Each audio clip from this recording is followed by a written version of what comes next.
I'm uniquely qualified to take you through this guide because I'm trash at PVM and my gear is below average, probably just like you. We'll be tackling this solo because you're a RuneScape player, let's face it, you don't have any friends. If you're an anomaly and actually do socialise with other humans, all these tips will still apply. As with all my guides, I'm going to waste as little of your time as possible, but we'll go through some absolute essentials for the inventory first. I reckon this is achievable at 90 combat in average gear, so give it a go, you might surprise yourself. Most guides will recommend full void with all 3 styles, but you're probably as lazy as me, so you haven't got that. Bring a full set of melee armor with the best strength bonuses you can find. My weapon of choice is the Abyssal Whip, cheap and cheerful. As many range switches as you can be bothered with, I've gone for a 5-way switch. Bolt Pipe is the gold standard for weapons here due to its attack speed. You'll also need a magic weapon, but don't bring any magic armor. I've gone for a trident. Being on the ancient spellbook and runes for freezes can be useful, and a special attack weapon with defense reducing capabilities is great if you have the spare cash, but if not, just bring a dragon dagger. A salve amulet is handy for bloat, and you'll need to bring a poison weapon too for the final boss Verzik. For the rest of your supplies, just look at my inventory, you can see what I've bought, I'm trying not to waste your time. If you die, you get free bandages anyway, which are enough to get you through the entire encounter. Now that you're kitted out, let's crack on with the first boss, the Maiden. So I don't have to repeat myself, I'm going to assume you have enough brains to pray and pot up before starting the fight. You'll want Protect from Magic up the whole time for this one, and you'll be attacking with melee. You'll want to dump your specs right off the bat and start working her with your melee weapon of choice.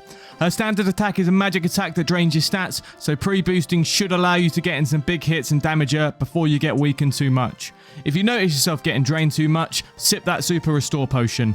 Attack number 2 is the blood puddles. If you've done any boss before, this is going to be a very familiar mechanic. Don't stand in the crap.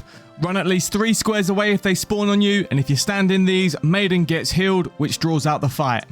The third attack is the blood spawn.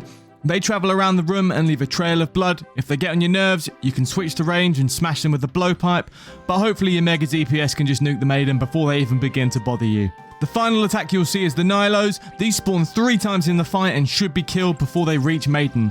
On proper TOB, you'd need to freeze these and DPS them down, but honestly, just spank them with your whip or completely ignore them and outdamage the mechanic. I didn't actually get any blood spawns until right to the end, so this is what they look like. With the Maiden down, you're on to Bloat. You'll want to enter the arena when he's on the other side of the entrance, or you'll take some spicy damage. This big boy is pretty simple. Stay on the opposite side of the central pillar and dodge the falling hands from the sky. Then spank him from behind when he gets stunned. The only issue you may run into here is running out of energy, so it's probably worth popping a stamina dose here. If you do find yourself getting caught by the flies, then you can keep Protect from range up to reduce the damage you take. When you're attacking from behind, make sure to put your offensive prayer on, dump any specs, and then run away to the other side of the pillar to avoid his stomp attack. You can usually squeeze in 3 or 4 attacks, sometimes 5, if you're quick, but better to be on the safe side and back out early than to try and squeeze one in and get wrecked like I did on my first try. Just rinse and repeat this till you get him down. Once he's dead, make sure to loot this chest. It's got 10 bandages, which are a crazy combo of prayer potions, super combats, food and staminas, so they're worth having in your inventory. Next up is the Nilo room. Another simple fight, but it's probably the hardest room to actually execute well. There are 3 types of spiders, green for range, blue for magic, and white for melee. They can only be damaged with their assigned style. You need to aggro them and then use the appropriate section prayer for their style, and kill as many as possible using the correct style. If you don't aggro and kill enough of them, they'll attack the pillars, and if all the pillars fall, it's game over. Also, if you attack an eyeless with the wrong style, it will become immune to all further attacks. If you leave a Nilo too long, it will explode, causing big damage to you. The bigger Nilos will also split into 2 smaller Nilos if they die. My strategy is to just focus the mage and rage ones first, as you don't need to waste time running around, then deal with any melees. You can use advanced strategies like freezing clumps, but this isn't really necessary for entry mode. This takes bloody ages and is mind-numbingly boring, so don't get too complacent and remember to keep an eye on your health and prayer. Once you've killed all the spawns, Big Nilo comes out. It's exactly the same strategy, but she switches combat styles every 6 seconds. Switch your prayer first, then switch your weapon, then your gear, then attack the boss again. Sotetseg is up next. Get in your melee gear and smash your specs out as usual, then DPS the boss. As well as the standard melee attack, he'll launch 2 orbs at you. These will switch off your prayer if not protected against. You must switch to protect from range for the grey orb and then magic for the red orb. Make sure to switch back to melee after you tank the orb to protect from his regular attacks. He also launches a big red ball that you just have to tank in solo mode, but in groups you should all stack in one tile to share the damage.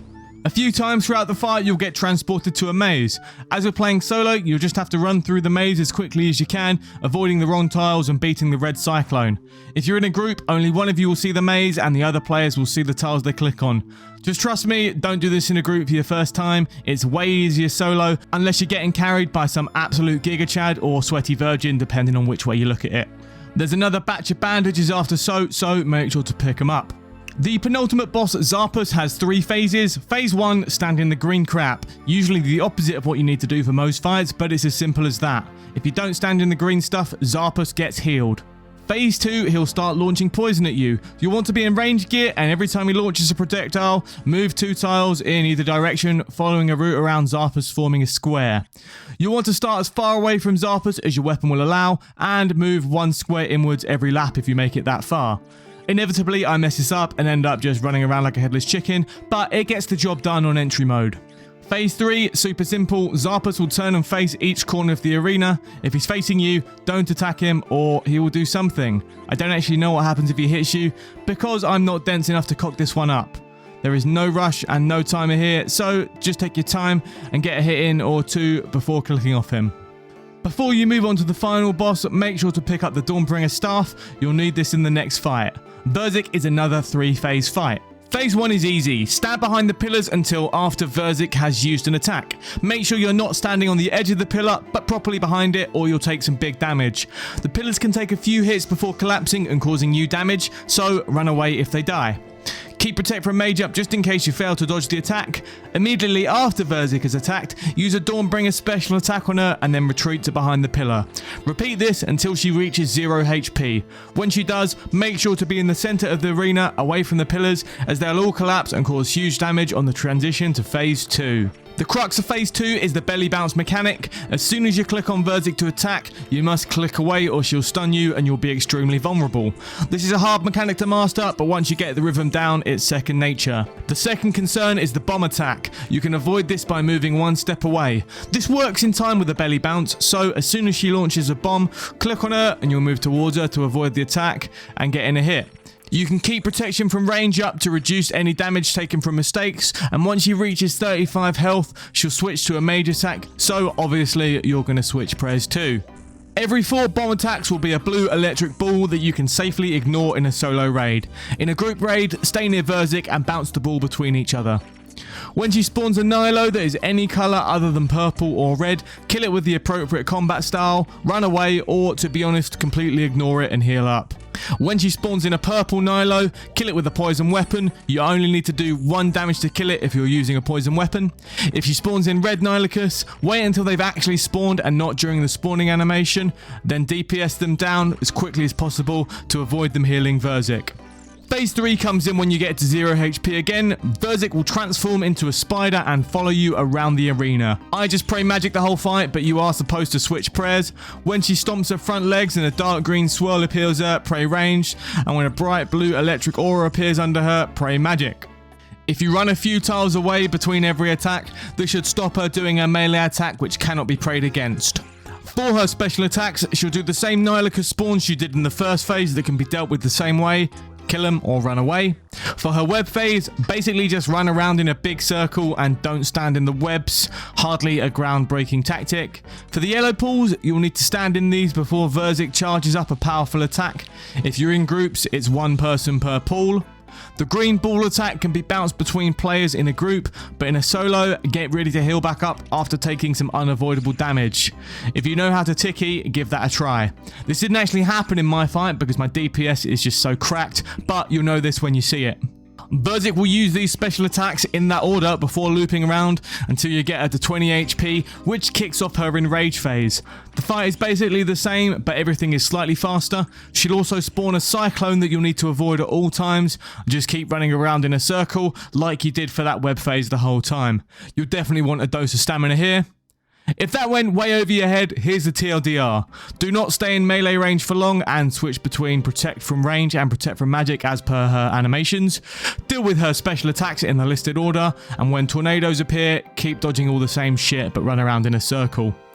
With that, see it through to 0 HP and you've completed your first and probably, hopefully only, entry mode TOB. The rewards are crap, but you probably needed this on your way to the quest cape or as practice for regular TOB. Thanks for sticking around this far. If you found the video useful, make sure to like, drop me a comment with the next guide you'd like to see from me, and subscribe to the channel. I'm still an extremely small channel, so any engagement helps. Thanks again, I'll see you next time.